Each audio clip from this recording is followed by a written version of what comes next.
Say yes to new beginnings. Yes. Say yes to new standards of excellence. Yes. Say yes to engaging reportage with a difference. Yes. Introducing Yes International Magazine.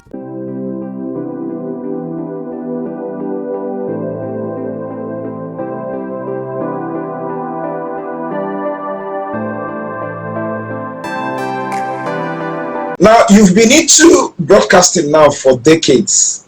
What would you say has sustained 42 years? That's right. A long time. Yeah. So, what would you say? What would you say has sustained that interest? Really, it is my mental laziness to do any other thing. I do not have the skills to do much more than what I am doing. Let's even put it this way. I did not develop myself beyond the natural gifts that I had. So that might not be a plus for me. It might not be perseverance. It might be due to my inability to develop myself beyond my natural inclination. Interesting. Now, so what makes a good TV presenter? Okay, I will go with you with your TV presentation thing.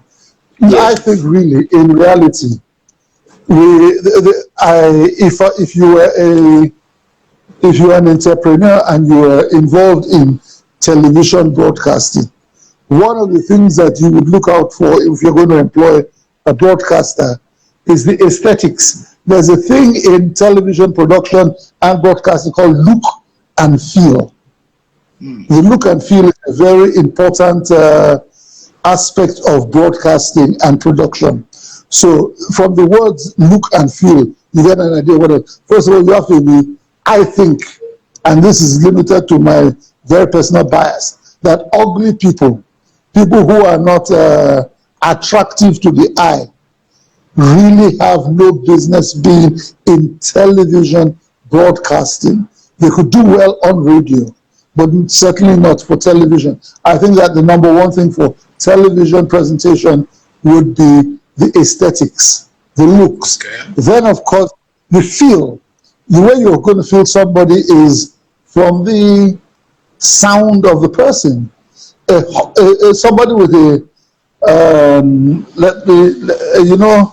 I don't know if you're aware, the Osho, the bus conductor voice type.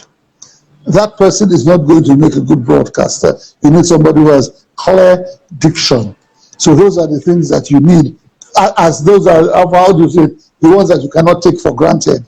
In my opinion, for television, you have to look good and you have to sound good.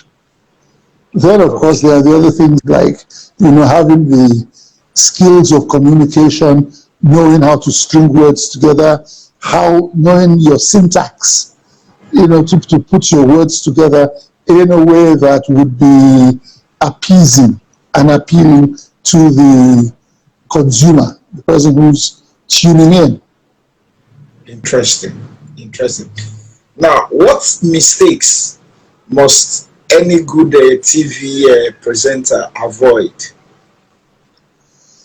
You must prepare. When I'm saying prepare, nobody puts you it is almost impossible for you to present a show that you are not conversant with its direction. Every show has its, for want of a better word, its terms of reference. So you must work with the show. You cannot be doing a sports program and presenting a sports show, and you're presenting it as if you were you were running commentaries at a funeral. So really, you have to have the word I'd like to use here is called spatial awareness. Be aware of the environment you're in, and do stuff that would fit that environment. Like I said, you can't be doing a sports show and you're talking in a way that would make people sleep. So, but there will be times when you have to do that if you're covering a state funeral, for instance. So I'm just saying, you really have to be on top of your game and prepare. Prepare not just mentally, but research. And thankfully, today, it is much easier to prepare with Google. It is so much easier for you to get your facts. I recall when in the early stages of my broadcast career, one of the people I admired the most was Jones Hussein. Jones Hussein was a voracious reader of magazines, Reader's Digest and what have you. And every time he presented, he always had a fun fact. Something that he had just read up, and he always infused it in a way that it was consistent with the theme of whatever show he was doing. So I'm just saying, you really have to prepare. And thankfully, even these days, in the course of doing the show, you can prepare. You can actually Google. Whilst we're talking now, I can Google something and regurgitate it. But so it's much easier now. Broadcasters today have it much easier. Back in the day, you need to prepare mentally, then also do your research so that you appear to be broad in your knowledge. Interesting.